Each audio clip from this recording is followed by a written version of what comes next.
Howdy, I'm here today with, Curtis Stoddard. and he has a beautiful GTO. Tell me about it. Well, first off, I gotta make sure everybody knows it's not really a GTO. It's a clone. It's really a Le Mans. If you look at the VIN, it's got a 237, and a GTO is a 242. So I don't want any purists out there to say that guy's not really got a GTO. What year is it? It's a 66. And the reason I was a Chevy guy my whole life, and the reason I even got into this car was when our youngest daughter was, I don't know, about 17 or 18. I was telling her stories about the old days of hot rodding in downtown Boise, street racing and stuff. I said, she seemed to be pretty interested. I said, so if I ever decided to build another car, what would you be interested in? What's your favorite car? Words had no more left my mouth than she said, a 1966 GTO. So got to looking around, and finally I had to admit to her, you know, sweetheart, I'm not sure I can afford to buy you a 66 GTO, but maybe I can make you one. So this Le Mans came out of Oklahoma, pretty much a rust bucket. Had a 326 in it with a broken block. And so I said, well, I think that's something that we can work on together. And I made a deal with her that she had to share in all of the work, because I wanted, if it was going to be her car someday, I wanted her to know how it was built and how to do things, where the spark plugs are and whatever, how to do a brake job. So the other part of it was anything that I had to buy, she was supposed to pay half on. So I think I saw her come over to the shop 2, maybe 3 times to help, and I never saw a dime. So that's how, like any father would expect from a kid anyway. In 2005, I got this, and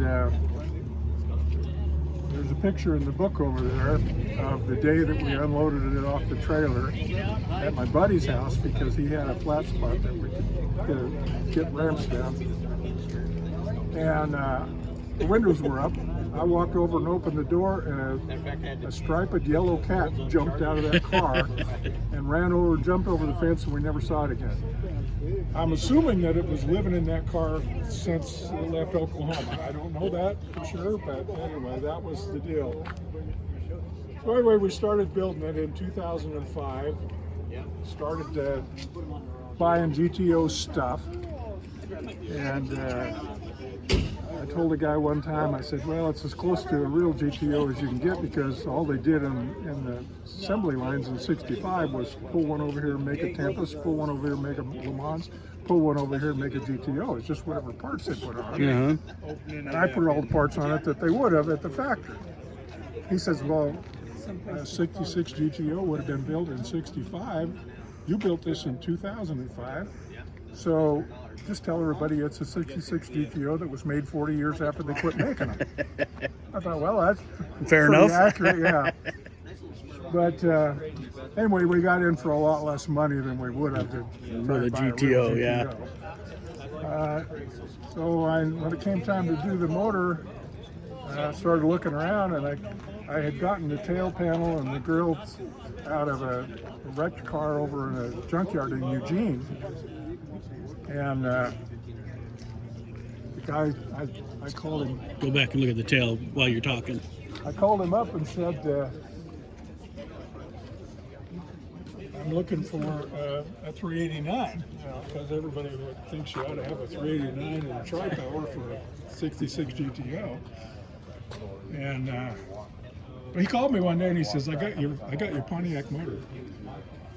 And I said, you got a 389? He says, I got your Pontiac motor.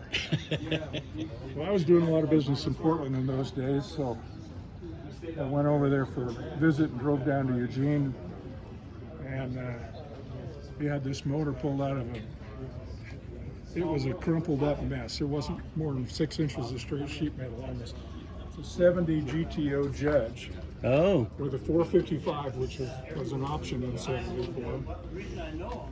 And he said, if you're going to make a sacrifice, it's not a 389, but if you're going to make a sacrifice, wouldn't it be better to go up than down? heck of a motor. So I kind of thought, you know, I guess I can live with that.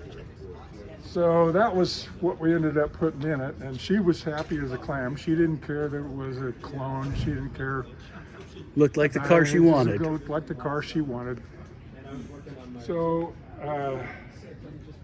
we got it on the road in 2008, May of 2008. And she and I started going to shows together and cruising around together and stuff. She bought a big SUV that wouldn't fit in her garage. So it actually lived in her garage because it was the only thing that would fit in there, over in Boise for several years. And you know, we had a lot of fun together. She took it on cruises, and every once in a while she snuck it out and took it to work or took it on joy rides and stuff like that, because it was in her garage and the keys were there.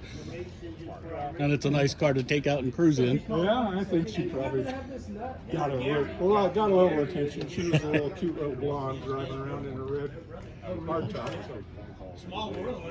And then we spent a lot of time together, had a lot of laughs in the car, and it was going to be her inheritance. The rest of our kids gave us grandkids, and she didn't. So grandkids are going to get cash. She was going to get a car, and I think she was just fine with that. I don't think she cared about the money.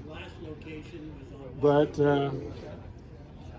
in July of 2021, she had an aneurysm burst in her brain and went into a coma, and this was the day before her birthday.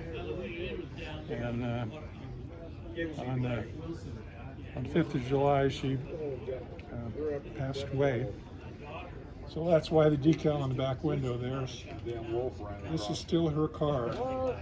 I'll still honor her by driving it around as much as I can and showing it off and telling this story to everybody.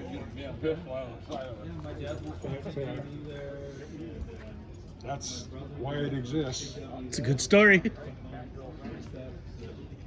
Sorry your daughter's not here to enjoy it. Well, I like to think she's enjoying it, even if she's not here today. She's here somewhere, somehow she's here.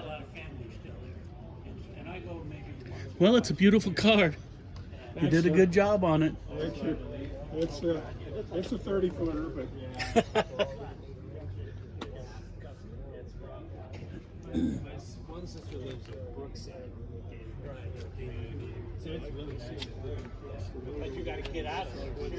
Excuse me. Oh, no worries.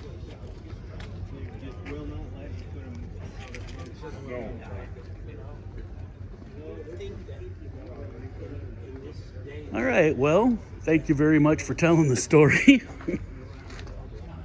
well, thanks for asking.